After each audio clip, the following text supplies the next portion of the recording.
นี้แม่ก็มีเมนูอาหารที่มีโอเมก้า3สูงมาฝากนะคะวันนี้นั่นก็คือปลาเก๋า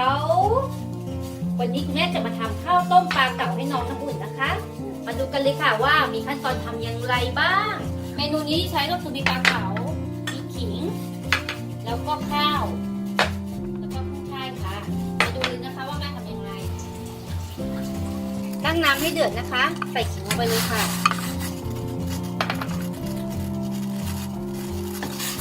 ต้มขิงไว้สักพักหนึ่ง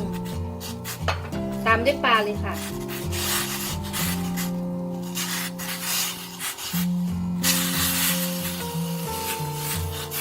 รอจนปลาสุกนะคะหลังจากปลาสุกแล้วนะคะตักขึ้นเลยค่ะ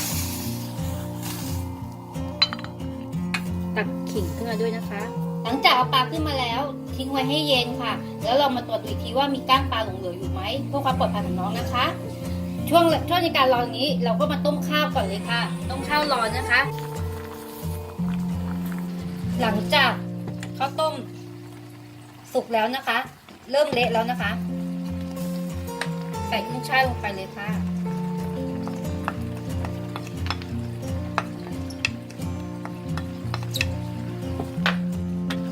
เมื่อกุ้งช่ายเริ่มสุกแล้วนะคะตามด้วยปลาค่ะปลาที่คุณแม่ให้ไปแกะตรวจดูก้างปลานะคะเมื่อแน่ใจว่าไม่มีก้างปลาแล้วนะคะเทใส่ไปเลยค่ะแล้วก็คนนะคะต้มให้เดือดนะคะหลังจากเดือดแล้วปิดแก๊สเลยค่ะหลังจากข้าวต้มปลาเก๋าเสร็จแล้วแม่ก็จะมาเทใส่ชามซึ่งคุณแม่มีชามที่มีรูปร่างหน้าตาคือเป็นหน้าคิตตี้แม่ก็จะตกแต่งให้มันดูน่าทานขึ้นโดยที่ก็แม่จะใช้สาหร่ายหั่นลูกตาลนะคะใส่ไปเลยค่ะ